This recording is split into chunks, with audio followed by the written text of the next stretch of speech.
আজ পহেলা বৈশাখ, নতুন বছরের প্রথম সকাল। পুরনো সব দুঃখ, কষ্ট আর না পাওয়ার হিসাব মুছে ফেলে নতুন করে শুরু করার একটা সুন্দর দিন। এই দিনে আমরা শুধু একটা বছরকে বিদায় জানাই না, বরং নতুন আশা, নতুন স্বপ্ন আর নতুন সম্ভাবনাকেও স্বাগত জানাই। পহেলা বৈশাখ আমাদের শিখিয়ে দেয় জীবন যতই কঠিন হোক, নতুনভাবে শুরু করার সুযোগ সবসময় থাকে। তাই আজকের এই দিনে মন থেকে সব অভিমান কষ্ট ভুলে নিজের মতো করে ভালো থাকার প্রতিজ্ঞা করি। আমার এবং আমার পরিবারের তরফ থেকে সবাইকে শুভ নববর্ষের অনেক অনেক শুভেচ্ছা। শুভ নববর্ষ। আসসালামু আলাইকুম। আশা করি আপনারা সবাই ভালো আছেন। আমরাও ভালো আছি আলহামদুলিল্লাহ। সুখ দুঃখের সংসারের আরো একটা নতুন ভিডিওতে আপনাদেরকে আরো একবার স্বাগত জানিয়ে আবারও আরেকটা নতুন দিনের কাজকর্ম নিয়ে নতুন একটা স্পেশাল দিন নিয়ে চলে এলাম আপনাদের মাঝে। সকালটা এক গ্লাস দুধ দিয়ে শুরু করতেছি। গত 2 দিন থেকে আমার ডায়েট চার্টটা অফ রাখছি, কারণ কিটো ডায়েট করতে লেগে গেছিলাম। তাই গত 2 দিন থেকে মাথা ঘুরায়, শরীর খুব দুর্বল লাগে। তাই আপাতত আবারও নরমাল খাবার-দাবার খাচ্ছি, তবে একটু কম করেই খাচ্ছি।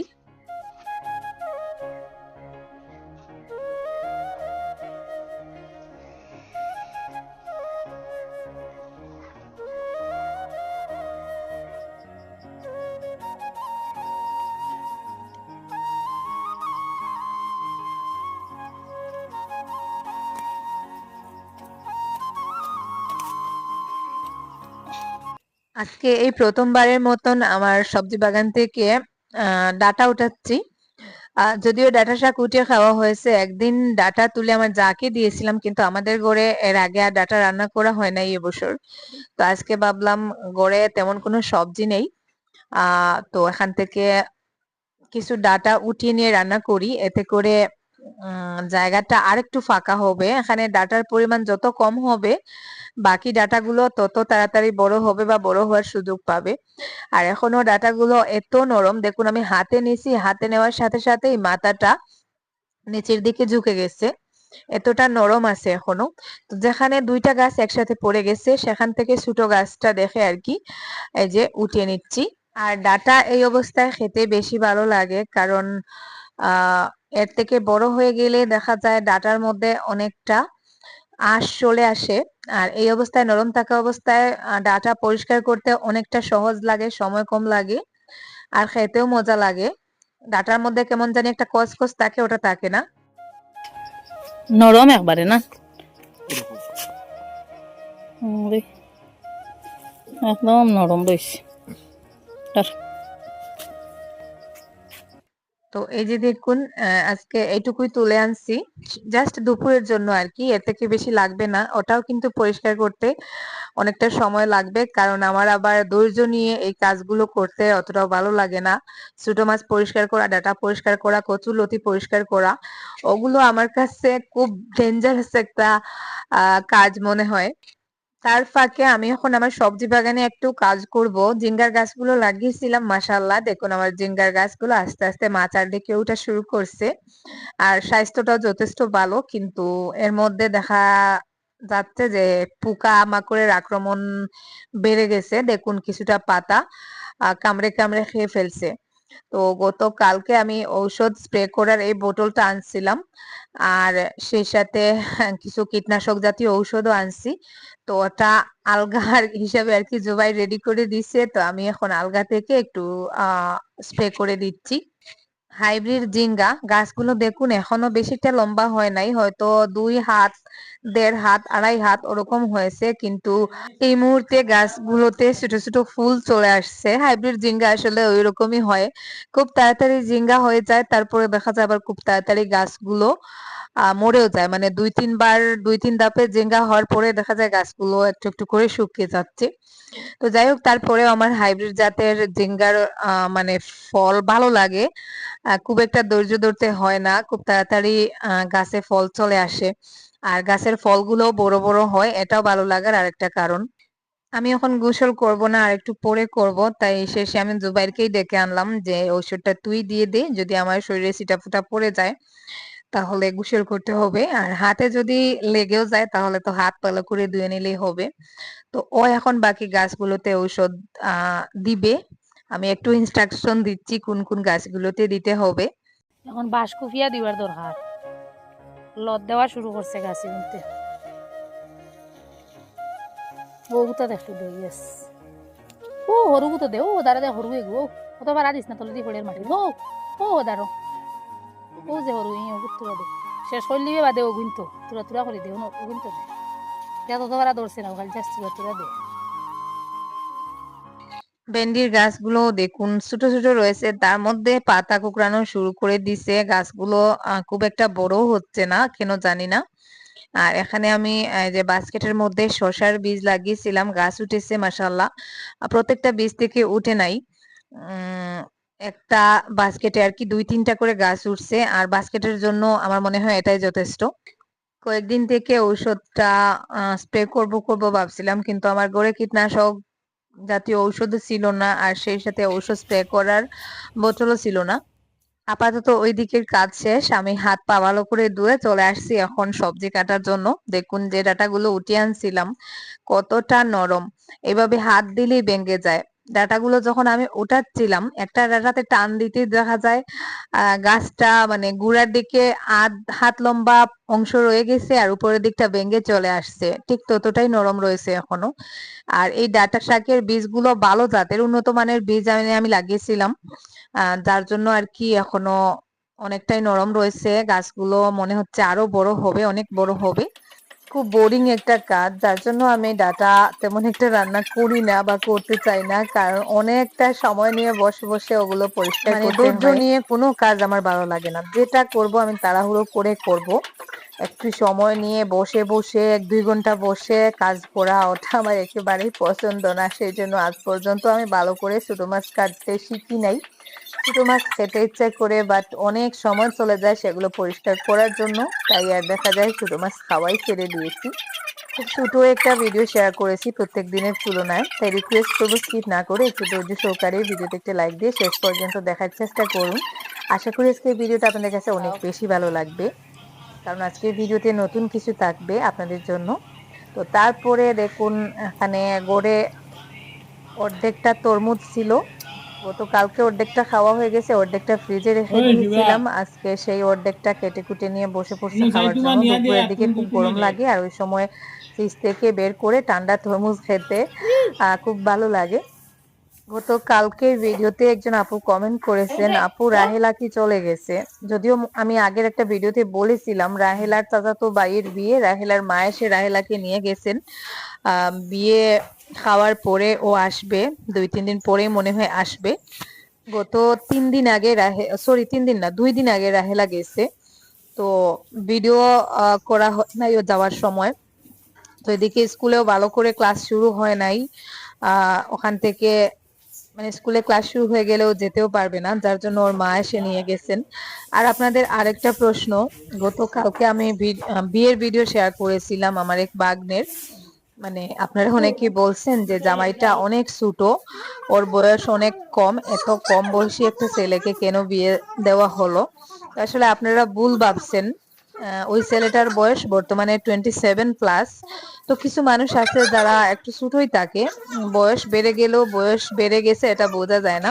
গতকালকের ভিডিওতে আমি বলেছিলাম যার বিয়ে হয়েছে সে হচ্ছে হাসনার ভাই। আমাদের গড়ে আমার একটা বাগ্নি থাকতো আগে, আপনাদের হয়তো মনে আছে, হাসনার ভাই। তো ওই ছেলেটা হাসনার বড় ভাই, যেখানে হাসনা বিয়ে করে 4 বছরের একটা ছেলের মা হয়ে গেছে। ওর কিন্তু 18 বছর বয়সে বিয়ে হয়েছিল, তারপরে এখন ওর ছেলের বয়স 4 বছর। তো ওর বুঝতেই পারতেছেন বর্তমানে 22+। আর ওর ভাই আর একটু বয়সে বড়, অনেকটাই বড়, ওর হচ্ছে 27+ চলতেছে। তো মানুষ একটু ছোট, ওই জন্যই আর কি ওকে একটু ছোট লাগে, কম বয়সী লাগে। তো ওর বিয়ের একেবারে পারফেক্ট সময়ে ও বিয়ে করেছে, পারফেক্ট বয়সেই বিয়ে করেছে। তো যাই হোক, আমি এখানে রান্না বান্নায় চলে আসছি। ডাটার মধ্যে আমি কয়েকটা ছোট ছোট দেশি আলু মিক্স করেছি। ডাটার মধ্যে দেশি আলু মিক্স করলে অনেকটা মজা লাগে খেতে, তার জন্য কিছু আলু মিক্স করলাম। রান্নাটা বসিয়ে আমি চলে আসছি আবারও কোদাল নিয়ে। ওইদিকে রান্নাটা হতে থাক, আমি তার মধ্যে কিছু কাপড় দিয়ে রুদে দিয়েছি অফ ক্যামেরায়। তো এখন আমি এখানে একটু কুড়াকুড়ি করব আমার নতুন সবজি বাগানে, কারণ পুরনো সবজি বাগানে আর কোনো জায়গা নেই। যা যা জায়গা ছিল ভরাট হয়ে গেছে, আর বীজ লাগানোর মতন কোনো জায়গা অবশিষ্ট নেই। তো এখন নতুন সবজি বাগানে আস্তে আস্তে করে বীজ লাগানো শুরু করেছি। তো ওইদিকে জুবাইর কিছু জায়গা ঘুরতেছে, আর এখানে আমি করলার বীজ লাগাচ্ছি আর কি। আগে করলার বীজ একবার লাগিয়েছিলাম, তার থেকে গাছ উঠেছিল, বৃষ্টির কারণে নষ্ট হয়ে গেছে। 4-5টা গাছ মনে হয় অবশিষ্ট রয়েছে, আর এখন আরো একটু বেশি করে করলা লাগাবো। তো ওখানে দেখতে পাচ্ছেন আগে থেকে গর্ত করে গোবর সার দিয়ে রাখা হয়েছিল। মাটিটা এখন শুকিয়ে জোরে হয়ে গেছে। তো হয়তো আজকে বৃষ্টি চলে আসবে, বৃষ্টির একটু সম্ভাবনা আছে। আকাশ একটু মেঘলা মেঘলা। বৃষ্টি আসার আগেই ভাবলাম বীজগুলো লাগিয়ে দেই। বৃষ্টি হলে আবার এই মাটিটা এত আটালো হয়ে যায়, মানে আমার বাড়ির পেছন দিকের মাটিগুলো বালু মাটি, আর সামনের দিকের এই মাটিগুলো এত আটালো, একটু পানি পড়লেই ওই যে আটা মাখার পরে যেরকম আটা হয়, এই সাইডের মাটিটাও ঠিক এরকম আটালো। এদিকে দেখুন আমার ডাটাটা রান্না হয়ে গেছে। এই যে পুরোপুরি সেদ্ধ হয়ে গেছে। আমি এখন জুল এড করব, জুল এড করে পাবদা মাছ দিব, পাবদা মাছ দিয়ে ডাটাটা রান্না করব। পাবদা মাছ এমন একটা মাছ যে কোনো তরকারির সাথে খুব ভালো মানায়, আর তরকারিটা খুব মজা হয় পাবদা মাছ দিয়ে রান্না করলে। আমার অভিজ্ঞতা থেকে আমি বলতেছি। আর ইদানিং আমাদের ঘরে পাবদা মাছটা খুব বেশি করে খাওয়া হয়, যেহেতু পাবদা মাছে এক্সট্রা কোনো কাটা নেই। আর আমার শ্বশুর শাশুড়ি মা আমাদের বাসায় আছেন, তো প্রত্যেক দিনই দেখা যায় পাবদা মাছ আনা হয়, কারণ ওনাদের তো কাটার সমস্যা হয়। পাবদা মাছে কাটা নেই, যে কোনো বাচ্চাও খেতে পারে। তো এদিকে ডাঁটা শাক গুলো বেজে নিচ্ছি আমি। ডাঁটা উঠিয়েছি আর শাক ভাজি করবো না, এটা তো হতেই পারে না। আমার খুব পছন্দের একটা ভাজি হচ্ছে ডাঁটা শাক ভাজি। মানে যে কোনো ধরনের শাক ভাজি খেতে আমার ভালো লাগে, তবে ডাঁটা শাক একটু বেশি মজা আমার কাছে লাগে। সকালে আমি 1 পিস রুটি খেয়েছি, ওই আর যাবা দুপুরে দেখুন একটু যাবার বেশি লাগে করে ওলা শুধু তরকারি তোমার নিয়ে কথা খাইবে অল্প একটু ভাত নিয়েছি। ডায়েট চার্ট একেবারে ছেড়ে দিছি এমনটা না, মানে কিটো ডায়েট করতে লেগে গিয়েছিলাম ডাক্তারের পরামর্শ ছাড়া। তো শরীর খুব বেশি দুর্বল লাগছিল, হাঁটতে যার জন্য আর কি এখন ওটা ছেড়ে দিছি। আজকে পহেলা বৈশাখ, আর পহেলা বৈশাখে একটু অন্যরকম কিছু করব না, একটু নাটক করব না, এটা তো হতেই পারে না। তো দেখুন দুপুরে খাওয়া দাওয়া শেষ করলাম, তার আগে কিন্তু গোসল করা হয়ে গেছে। তো তারপরে আমি একটা শাড়ি পরলাম জাস্ট কিছু ফটোশুটের জন্য। কয়েকটা শাড়ি আলমারিতে পড়ে আছে, তাই আর নতুন করে কোনো শাড়ি কিনি না। আগের শাড়িগুলোর থেকে আর কি এই শাড়িটা বের করলাম। ওই শাড়ির সাথে ম্যাচিং একটা ব্লাউজ ছিল, কিন্তু ব্লাউজটা এখন আমার অনেকটা, মানে আমার শরীরটা মোটা হয়ে গেছে, ব্লাউজটার সাইজ ছোট হয়ে গেছে, যার জন্য আমি আর ম্যাচ করতে পারি নাই। তো যাই হোক, এখন শাড়ি পরে একটু ফটোশুট করব, তার মধ্যে একটু ভিডিও শুট করলাম আপনাদের সাথে আমার এই নতুন শাড়ি পরার ভিডিওটা শেয়ার করার জন্য। আপনারা অনেকেই আমাকে শাড়ি পরা অবস্থায় দেখতে চান, অনেকেই বলেন যে আপু শাড়ি পরো না কেন, শাড়িতে তোমাকে ভালো মানায়। তো আসলে মোটা হয়ে গেলে কোনো ড্রেসেই ভালো মানায় না, এটা যতটুকু আমার মনে হয়। তাই আমি এখন নতুন করে কোনো ড্রেস কিনা ছেড়ে দিয়েছি। যে ড্রেস শখ করে কিনি না কেন, পরার পরে আর ভালো লাগে না, মনে হয় যে শরীরটা মোটা হয়ে গেছে। তো এই মোটা হয়ে যাওয়াটা কত বড় একটা শাস্তি, একমাত্র যারা মোটা তারাই বুঝতে পারে।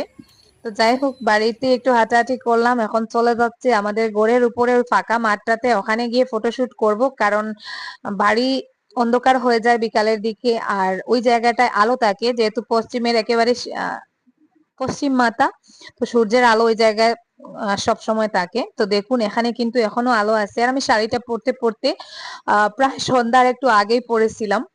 এই শাড়িটা আমার অনেক আগের ছিল, একদিনও মনে হয় পরা হয় নাই, আলমারিতে পড়েছিল। তো আজকে ভাবলাম এই শাড়িটাই পরে নেই। আর ব্লাউজ ম্যাচ হচ্ছিল না, তারপরেও শাড়িতে যেহেতু হালকা ক্রিম কালার ম্যাচ করা আছে, তো যার জন্য ভাবলাম যে সাদা ব্লাউজ পরে নেই। কারণ আমার আবার ফুল হাতা ব্লাউজ ছাড়া এখন আর অন্য ব্লাউজ পরতে ভালো লাগে না। আর আমার কাছে ফুল হাতের 2টা ব্লাউজ ছিল, তার মধ্যে সাদাটা ছিল। তো ভাবলাম যে সাদাটাই পরে নেই।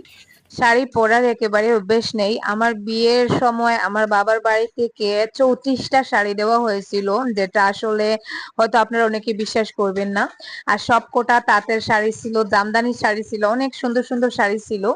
তো বিয়ের পরে মাত্র 2-4 দিন 5 দিন কোনো স্পেশাল দিন পরেছিলাম, তারপরে আর শাড়ি পরা হয় নাই।